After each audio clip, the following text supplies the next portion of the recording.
My name is Gretchen Ellis. I am 34 years old, a project manager in tech here in Boston. Single, no kids, and the one who keeps the bills paid in our family home. It was New Year's Eve, December 31st. I had just stepped off the train from New York after a long, exhausting business trip. My body ached from hours of sitting. My mind was already picturing the moment I would walk through the door, hug everyone, hear the fireworks outside, and finally feel like I belonged somewhere for one night. That small hope was what kept me moving through the cold station platform and into the taxi. But when I pulled into the driveway of our suburban house in Boston, everything felt wrong. The house was completely dark. No Christmas lights, no glow from the windows, no sound of music or laughter leaking out. It looked abandoned. I paid the driver, grabbed my suitcase, and walked up the path with a knot forming in my stomach. I unlocked the door and stepped inside. The air was stale. My suitcase wheels echoed loudly on the hardwood floor. I called out, "Dad, Mom, Ashley." No answer. I dragged the suitcase toward the kitchen, hoping to find at least one sign of life. That was when I saw the piece of paper on the table held down by a coffee mug. I recognized Dad's handwriting immediately, with Mom's neat signature and Ashley's quick scrawl underneath. The note was short and cold. "We flew to Vegas for countdown. Take care of Grandpa Harold. He's just lying there anyway." My heart slammed against my ribs. I dropped the suitcase and ran upstairs to Grandpa's room, terrified of what I would find.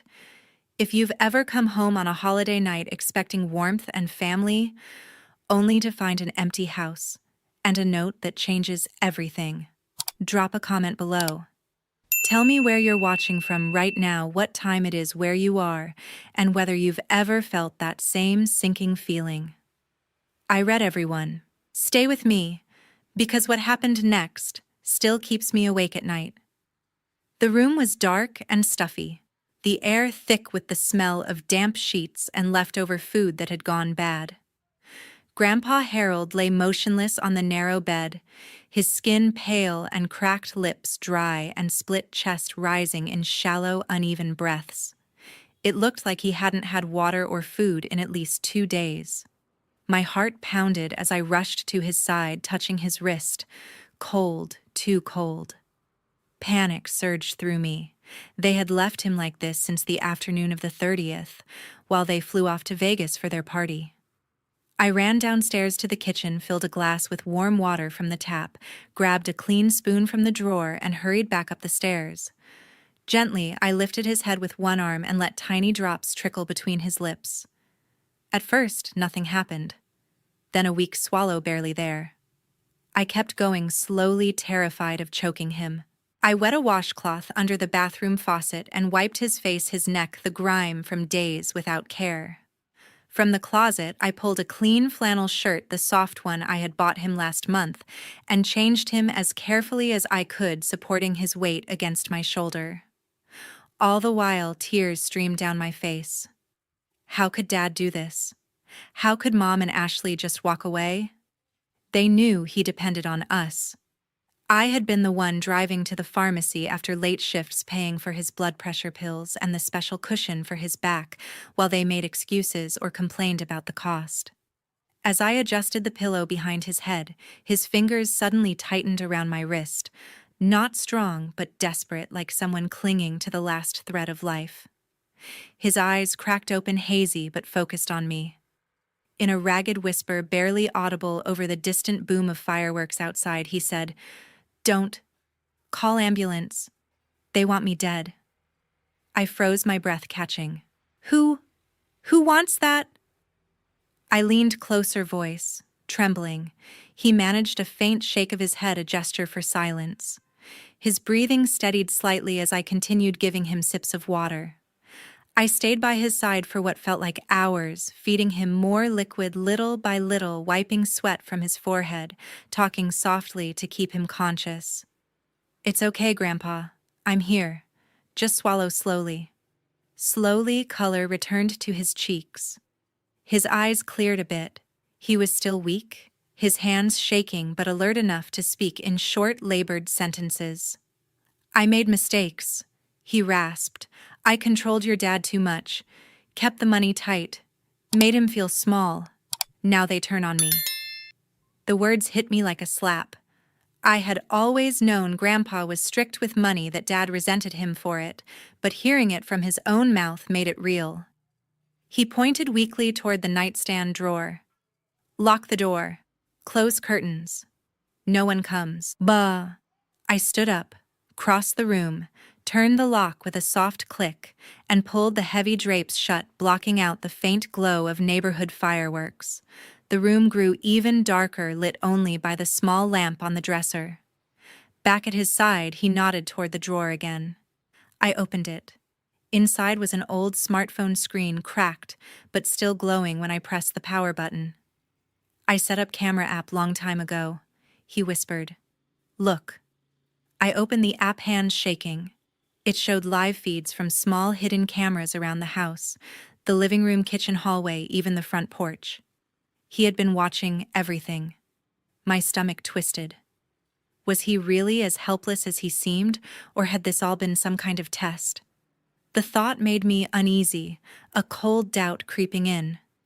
I glanced at him, searching his face for answers, but he only closed his eyes again, exhausted from the effort of speaking.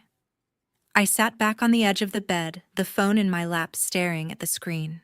The feeds were quiet now, the house empty, except for us. Fireworks boomed again outside, marking midnight, the start of a new year. But inside this room, time felt frozen. Whatever came next, I knew I couldn't walk away. Not yet. Not until I understood what he meant by, "they want me dead," and why he had been watching us all along. I stared at the cracked screen of Grandpa's old phone, the app open to a grid of live feeds. The house looked eerily empty downstairs. No movement in the living room, no lights in the kitchen. The front door closed tight. Their suitcases were gone from the hallway, the ones I had seen stacked by the door before my trip. They really had left everything behind except him. Grandpa tapped the screen weakly with one finger. Screenshots. From their group chat. I got access through Ashley's old phone. She never changed the password. He swiped and a series of images loaded. The first was a photo Dad had sent 2 days ago, a scan of the house deed, and a few pages of trust documents circled in red ink. The caption read, "Waiting until after New Year's to list with the broker. Market's hot right now." Mom's reply came right after. "Once it's sold, we split the cash. Ashley can get that condo she wants in the city." Ashley had added a string of heart emojis and a voice note I could play. Her voice was casual, almost excited. "Grandpa probably won't make it past next week anyway. Gretchen will have to move out. The house is ours then. No more sharing with her." The words landed like punches, not outright threats, nothing that said kill him or poison him, but the intent was crystal clear. They were waiting for him to die naturally, or not so naturally, so they could cash in. And me, I was just an obstacle, someone who would be pushed aside once the money came through. My own family saw me as expendable. I felt sick. The room spun for a second. I looked at Grandpa, searching his face for some sign this was a misunderstanding. His eyes were tired but steady. "I pushed your dad too hard when he was young," he said in that same raspy whisper. "Kept the trust tight, made him beg for every dollar. Told him he had to earn it. He hated me for it. Now they're turning it back on me. Payback." His words hung in the air. I thought about all the times Dad had complained about Grandpa being controlling, about Mom sighing that family money should be for the kids. About Ashley rolling her eyes whenever I mentioned Grandpa's medications. It had always felt like background noise. Now it clicked into place. Grandpa watched me closely. "You wondering if I'm telling the truth, or if this is some game?" I swallowed hard. "I don't know what to think." He nodded slowly, as if he had expected that. "Fair. I haven't been a good man. I held the purse strings like a weapon. Thought it would make them stronger. It only made them resent me. Now they want what's left." He paused, breathing shallow. The trust is real. About 7-8 million in properties and accounts. Irrevocable set up 15 years ago so no one could touch it without my say. But it's not finished. I never named a successor trustee. That's where you come in.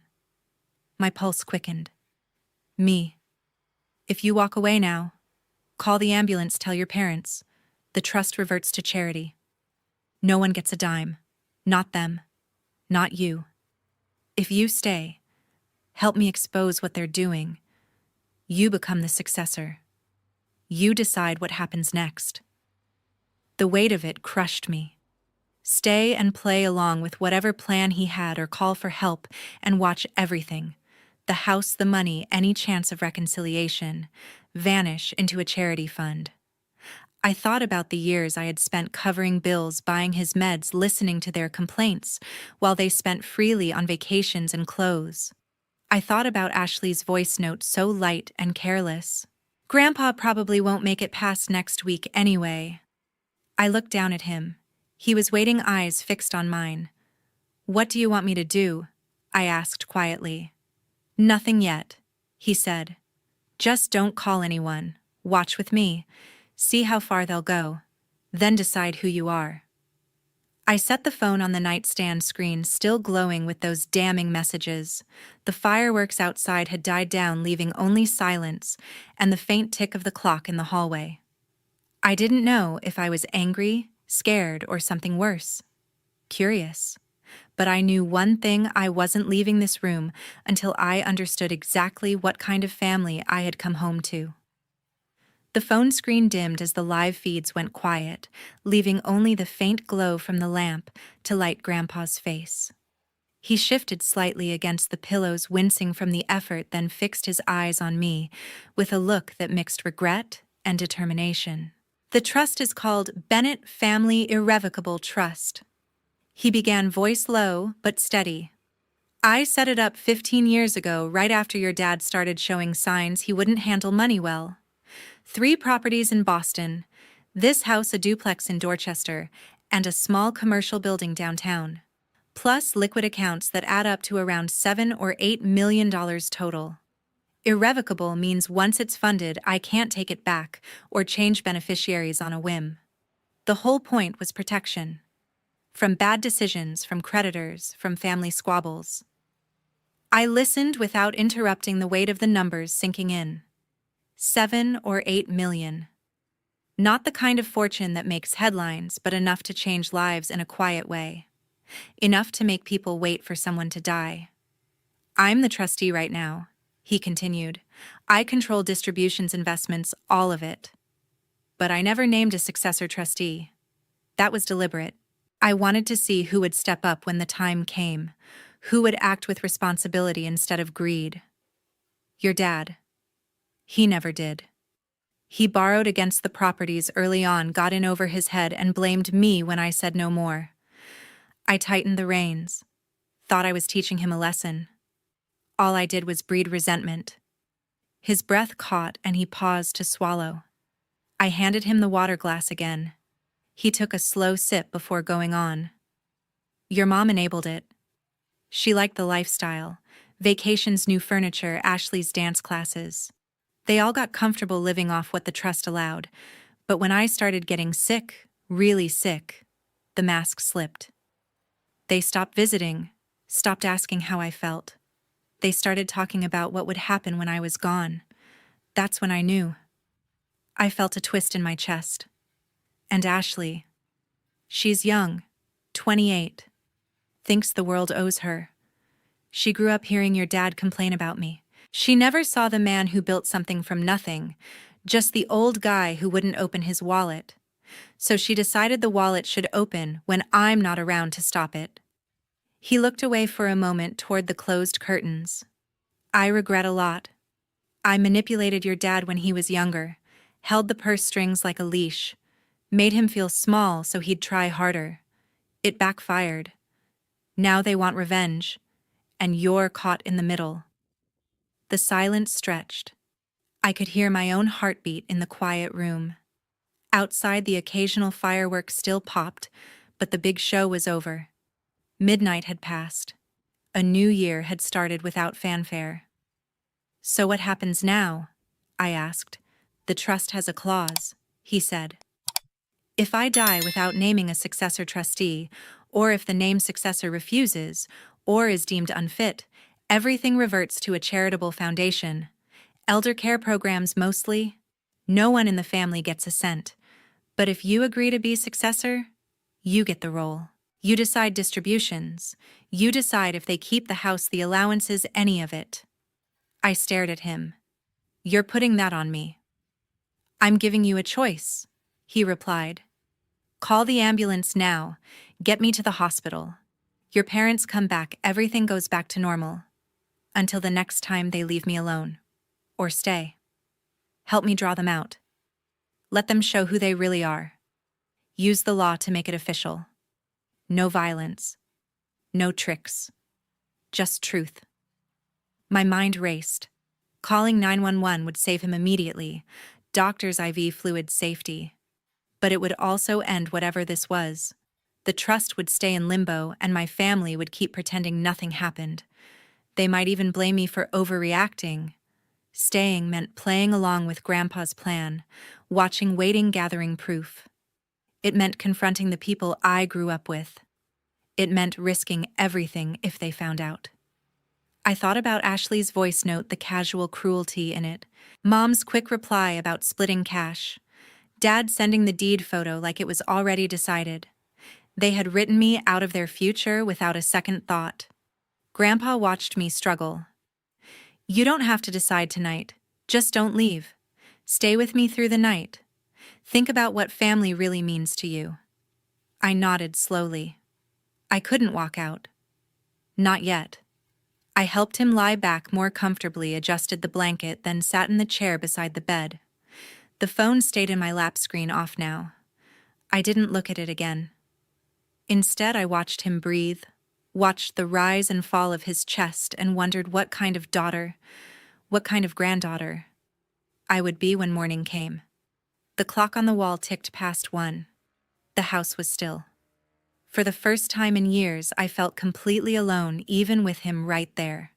Sunlight filtered through the thin gap in the curtains, turning the room a pale gray. Grandpa had dozed off sometime after our long talk, his breathing steadier now, but still shallow. I stayed in the chair, knees pulled up, staring at the phone until the battery warning flashed. Around 7 in the morning, a soft knock came at the front door downstairs.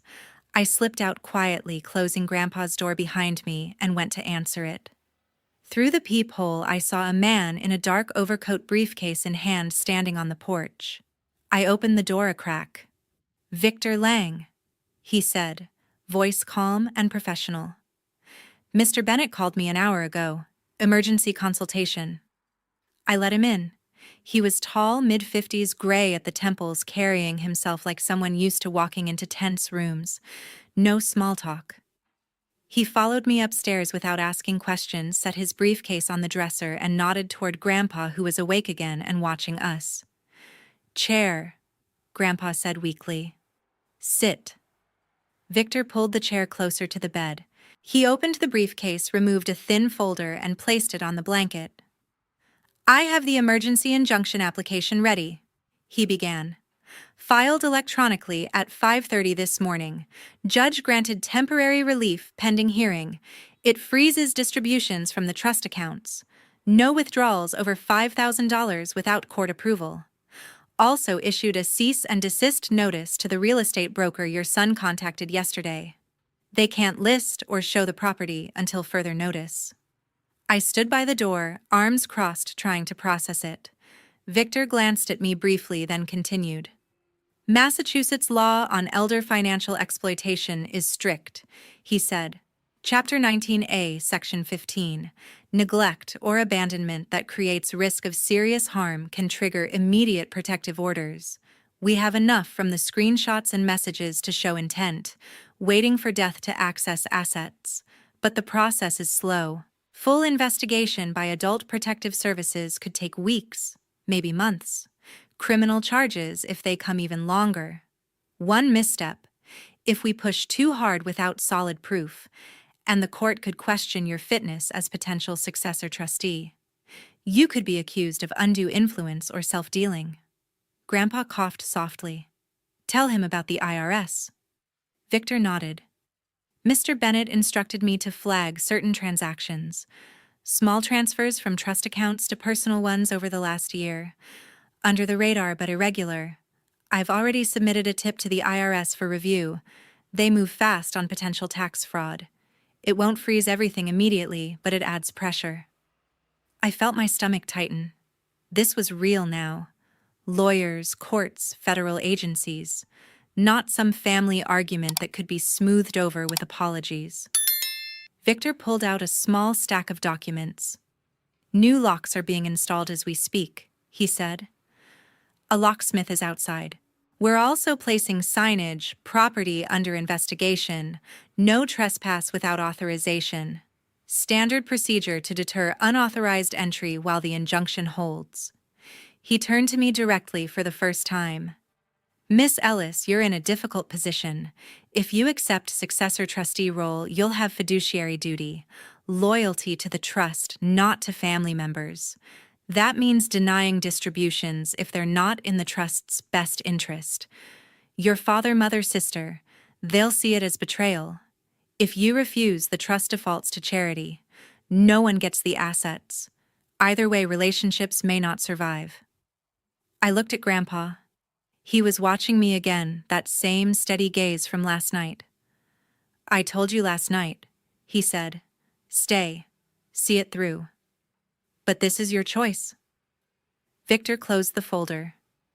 I need your decision on the successor designation by end of day. The injunction expires in 72 hours unless we file for extension. Until then, the freeze is partial. Enough to stop major moves, not enough to starve them out. He stood gathering his papers. I'll be back this afternoon with the locksmith's report and updated filings. In the meantime, no contact with your family unless you want to risk tipping them off. He left the room, footsteps fading down the stairs. I heard the front door open and close, then the sound of tools outside. The locksmith changing locks. I walked to the window and peeked through the curtain. A white van parked in the driveway, a man in coveralls working on the front door. A small sign was already staked in the lawn. Property under investigation, no unauthorized entry. I turned back to Grandpa. He had closed his eyes again, but I knew he wasn't sleeping. The room felt smaller now, the air heavier. I had spent years keeping this family afloat. Paying the mortgage when Dad's business dipped, covering Ashley's car payment when she lost her job, buying groceries when Mom said the pantry was empty. I had never asked for thanks. I just did it. Now everything was shifting. The trust wasn't just money, it was leverage, power. And I was being asked to wield it or walk away and let it disappear. I sat on the edge of the bed. Grandpa opened his eyes. You scared? He asked. Terrified, I admitted. Good, he said. Means you're thinking. I didn't answer. Downstairs, the new lock clicked into place. The house was sealed now. No one could come in without permission, and no one could leave without facing what they had done. My phone buzzed on the nightstand, pulling me out of the fog. Victor had left an hour earlier, the locksmith van pulling away from the curb with a low rumble. I picked it up, thumb hovering over the camera app Grandpa had shown me. The interface had a simple alert feature, two-way mic built-in designed for remote check-ins. I hesitated, then tapped to send a system notification to Dad's number, the one linked from Ashley's old device. The message popped up on my screen as it dispatched, Grandpa alert resident awake and requesting family presence immediately. Discussion on trust, matters pending. It went out clean, no trace back to me. Grandpa propped himself up on one elbow watching. Good. Let them sweat. Seconds ticked by. Then my phone lit up with replies flooding the group thread Dad had active. First from him. Keep him quiet, don't let him talk to anyone. We're booking the first flight back from Vegas. Stay silent until we get there. Mom chimed in right after. No calls, no hospital. If he starts rambling about money, shut it down. Ashley's text came last, frantic thumbs flying. If he's really awake, we're screwed. The broker deal falls apart. Hurry up and get home. We need to handle this before he calls someone. I hit screenshot on each one, the app auto-recording the audio ping from the two-way mic as it captured their voices in real time from the Vegas hotel room feed. Their panic was raw voices overlapping in the background noise of slot machines and distant cheers. Dad's tone was sharp. "This ruins everything if he talks." Every word preserved as evidence of concealment, hiding the abandonment, the waiting game for him to fade away. Under Massachusetts law, that intent could turn neglect into something prosecutable proof. They knew the risk and chose to ignore it. Grandpa let out a sad half-smile, more grimace than joy. "See that money first. Always money over me. They aren't rushing back for my health." The truth stabbed deep. Dad, Mom, Ashley. They weren't worried about a sick old man left alone on New Year's Eve. No questions about food, water, pain. Just fear of losing the payout, the house key, the easy life. I had scraped by on my salary for years, covering their shortfalls while they eyed Grandpa's assets like a prize. Now their texts stripped it bare. Pain bloomed in my chest, sharp and unrelenting. Were they ever my family or just roommates waiting for their share? I set the phone face down, screen dark. Grandpa reached for my hand, his grip frail but warm. "Hurts, doesn't it?" "Yeah," I whispered. "More than I thought." He squeezed once. "Question yourself now. Am I turning you into them? Using this to pull strings like I did with your dad?" The doubt hit hard. Was I any better sitting here collecting texts instead of dialing 911, helping seal the house, looping in lawyers? Part of me wanted to grab the landline, call emergency services, let professionals take over. But another part, the one tired of being the family ATM, wanted to see it play out, to make them face the mirror. "No," I said finally. "You're giving me facts. They're the ones hiding." He nodded, eyes distant. "Facts change people. Your dad was 35 when I cut his allowance after that bad investment. He came home raging, said I ruined his life. Mom backed him, said I was cruel. Ashley was 10, heard it all, learned to hate the control. I thought tough love built character. It built walls." I paced to the window, parting the curtain just enough to see the street. Neighbors' lights twinkled, cars heading out for late brunches. Normal life. Ours wasn't. The new lock gleamed on the door below a silent barrier. Victor's sign in the yard caught the winter sun, bold letters warning off intruders. Or family. Downstairs, my own phone rang from the kitchen counter. I ignored it. Another buzz, voicemails piling up. Dad again, voice edged with worry. "Pick up. What's going on there?" I didn't. Let them stew on a Vegas tarmac, scrambling for the next flight from McCarran Airport, some 4,000 miles west across the country. They would land at Logan in hours, traffic willing. Grandpa called softly from the bed. "Don't answer. Let the silence work." I returned, sinking into the chair. The app pinged once more, their flight confirmation shared in the group, panic typing over it. "Landing around 4. Act normal. Say he's confused." More screenshots. Each one layered the case knowledge of vulnerability, choice to delay, help, motive tied to assets. Victor would love this for the APS report. But as the messages kept coming, fragments of old memories surfaced. Ashley's high school graduation, Dad beaming while Mom fussed over photos. Holidays where we laughed over bad turkey. Were those real or just performances? The doubt gnawed deeper. By staying silent, was I betraying blood or protecting what little trust was left? Grandpa sensed it. Family isn't blood. It's who shows up when it counts. They didn't. You did. Simple words, but they anchored me. I opened the app settings, enabled full logging, timestamps, locations from their phones, pinging Vegas towers, evidence stacking like bricks. Their fear wasn't for him. It was for freedom slipping away. No more unchecked spending, no quick sale to fund dreams. The partial freeze Victor enacted meant credit cards declining, mid-swipe, bills stacking at home. A final text from Ashley. Gretchen, if you're seeing this, don't do anything stupid. Irony burned. Stupid was leaving him parched, plotting behind backs. I powered off the phone, setting it aside. Grandpa relaxed back, exhaustion claiming him again. The room held its breath. They were coming. And when they arrived, the real test began. Not just for them, but for me. Could I balance justice with the ache of loss? Or would holding the line break me first? The afternoon light slanted through the front windows, casting long shadows across the living room floor. I heard the car pull into the driveway first, tires crunching on the thin layer of snow that had fallen overnight. Voices carried from outside, muffled but unmistakable. Dad complaining about the traffic from Logan, Mom saying something about needing a shower. Ashley whining that her phone had died halfway through the flight. The front door rattled as Dad pushed it open, the new lock holding firm for a second before he used his key.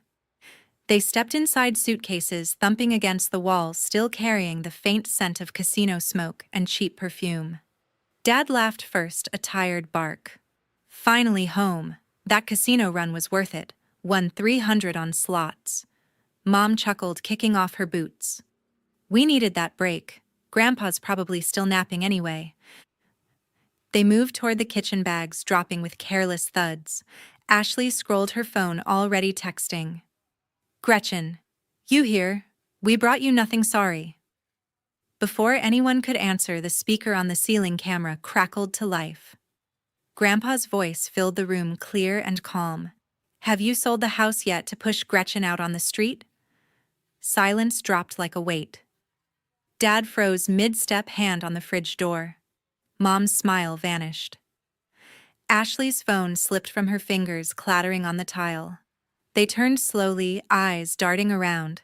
The small screen on the counter, the one linked to the live feed, showed Grandpa sitting upright in the kitchen chair, dressed in a clean sweater, looking straight into the camera he had positioned there earlier. He had sent them the link through the group chat minutes before they landed. Now they saw him. Not bedridden, not dying, but alert. Dad's face drained of color. What the hell? Mom whispered. He's up. Ashley backed against the wall. This isn't real. Grandpa spoke again through the speaker tone even. Come in, we have company. They hesitated, then shuffled into the living room. Victor Lang stood there, arms folded, briefcase at his feet. Two uniformed officers flanked him, badges glinting under the overhead light. One held a notepad. The other rested a hand near his belt. Victor stepped forward. Richard Bennett. Susan Bennett. Ashley Bennett. I represent Harold Bennett as his attorney. Pursuant to the emergency injunction granted this morning by the Massachusetts Probate and Family Court, distributions from the Bennett Family Irrevocable Trust are temporarily suspended. The court has also issued findings of probable cause for elder neglect and attempted financial exploitation under Chapter 19A, Section 15. The trust property, including this residence, is under protective order. Dad's mouth opened closed. This is insane. He's our father. Grandfather to your daughter, Victor corrected. The evidence includes communications showing awareness of his condition and intent to delay aid pending asset transfer. The cease and desist to your real estate contact has been served. No listing, no showings, no closings. Ashley started crying loud and sudden. We didn't do anything wrong. He was fine when we left. Mom rounded on me, eyes blazing. You did this? You little traitor. I stood by the doorway to the stairs, arms crossed. I didn't call the police. Grandpa did. After you left him without water or food. Dad tried to laugh it off, voice cracking. Come on, we were just joking in those texts. He was sleeping when we left. We figured he'd be okay for a few days. One officer stepped forward. Mr. Bennett, we need to take statements, separate rooms. This is an open investigation into elder abandonment and financial abuse. You're not under arrest yet, but you're not free to leave until we finish. Dad looked at Mom, then at Ashley. No one moved. The officer gestured toward the dining room. Ma'am, you first. Ashley sobbed harder, sliding down the wall. Mom shot me a look of pure hatred.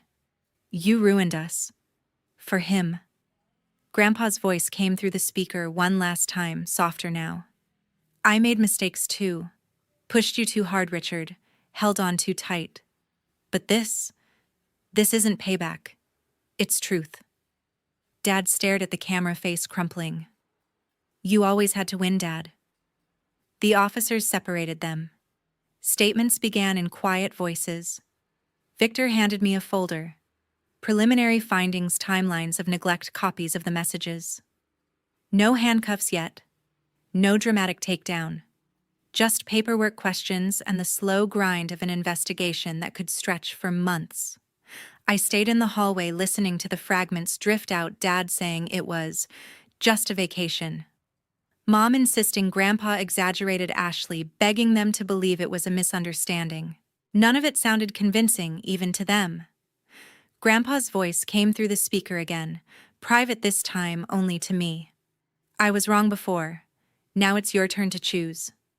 I looked toward the kitchen where he still sat watching everything unfold on the small monitor he had set up. The choice wasn't about trust anymore. It was about what I could live with. The officers finished initial statements. Dad was allowed to stay in the house under supervision. At large release, they called it. But with a stern warning, no contact with Grandpa without third-party presence, no access to trust accounts. Mom and Ashley were told to find temporary lodging. The house was under protective order. As they gathered their things, Dad paused in front of me. This isn't over. I met his eyes. No. It's just starting. They left door closing behind them with a soft click. The new lock held. Inside the house felt empty in a different way. Not abandoned, but cleared. I walked back to Grandpa. He looked smaller in the chair, but his eyes were clear. You did good, he said. I didn't answer. I wasn't sure yet. 1 year had passed since that cold January morning when the officers walked out with their notebooks full of statements. The investigation stretched longer than anyone expected. Months of depositions, document reviews, and hearings in a quiet probate courtroom in Boston. The trust prevailed in the civil case. The judge ruled that Richard, Susan, and Ashley had engaged in elder neglect and attempted financial exploitation, violating Massachusetts General Laws, Chapter 19A. They were ordered to pay restitution of $1.2 million, covering legal fees, investigative costs, and damages to the trust principal from delayed maintenance and unauthorized inquiries. Probation followed 3 years for each with strict conditions. No unsupervised contact with Harold or me for 5 years. No access to trust assets. No role in any beneficiary decisions. The house was placed under permanent protective order, then sold at market value through a court-appointed agent, proceeds going back into the trust corpus. Their personal accounts were drained by judgments and penalties. Dad lost his consulting gigs when clients learned of the findings. Mom's part-time office job vanished after the publicity. Ashley, at 29, now bounced between retail shifts and temp work. Her dreams of a city condo reduced to a rented room in a shared apartment on the edge of the city. They ended up in a used camper trailer parked in a cheap lot outside Worcester, about an hour west of Boston. I saw photos once, a faded white RV with peeling decals, extension cords snaking to a utility pole. They lived there together, cramped and quiet, arguing over grocery money and whose fault it all was. No more vacations. No more easy credit. Just survival. I refused every distribution the trust could have sent my way. The successor trustee role was mine, now finalized by court order, after I proved fiduciary fitness. No self-dealing, no undue influence. I redirected funds to elder care initiatives, subsidized assisted living for low-income seniors, legal aid for abuse victims programs that matched volunteers with isolated older adults.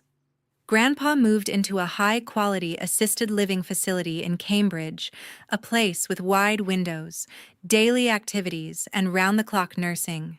He had his own room, a view of the Charles River physical therapy 3 times a week. He was stable, healthier than he had been in years. I visited twice a month. We sat in the common room or walked the garden path when the weather allowed. He never asked for more. I never offered. Our conversations stayed light. Books he was reading, birds at the feeder, the Red Sox season. We never spoke of Dad, Mom, or Ashley. The no-contact order made it simple. I had chosen distance. They had chosen silence. I left my project manager job 6 months after the ruling. The salary was good, but the hours left me hollow. I took a position with a nonprofit focused on elder rights, field investigations, policy advocacy training for adult protective services workers. The pay was lower, the days longer, but every case file reminded me why I stayed that night in Grandpa's room. I helped people who had been left behind just like he had been. At night, alone in my small apartment near Porter Square, I thought about family. The word used to mean shared meals, inside jokes, holidays with too much food. Now it felt like an empty space. I had no parents I could call, no sister to text. The silence was my choice, but it still ached. I wondered if Dad ever regretted the texts, if Mom ever thought about the nights she left him alone, if Ashley ever missed the big sister who used to drive her to school. Grandpa carried his own weight. He admitted it during one visit, voice low as we sat by the window. I broke your dad a long time ago. Pushed him to prove himself, never let him breathe. Thought I was building strength. I built anger. Now I live with that. I didn't absolve him. I didn't need to. We both knew the cost. Sometimes I sat alone on my couch, lights off, staring at the wall. The city hummed outside, cars, distant sirens, laughter from neighbors. I thought about the night I came home to the dark house, the note on the table, the choice I made to stay. Justice arrived slow and steady. The court papers, the restitution checks, the probation reports. They proved what happened. But no one won. Dad, Mom, and Ashley lost their safety net. Grandpa lost his son. I lost the illusion that blood meant loyalty. Family isn't blood. It's respect. It's showing up when someone needs you. It's not waiting for death to cash in. Grandpa saved me from greed, showed me what it looks like when people value things over lives. But in doing so, he cost me the only family I had left. I don't regret the choice. I regret that it was necessary. If you're listening to this and you've ever felt invisible in your own home, ever wondered if loyalty is one-sided, remember this: you are not powerless. You can choose respect. For others, for yourself. Sometimes that choice cuts deep. Sometimes it leaves you alone. But it's yours. And that's worth more than any trust fund. Thank you for staying until the end. If this story reached you, share it. Tell me in the comments where you are right now, what time it is there, and whether you've ever had to walk away from family to find yourself. I read every word. See you next time.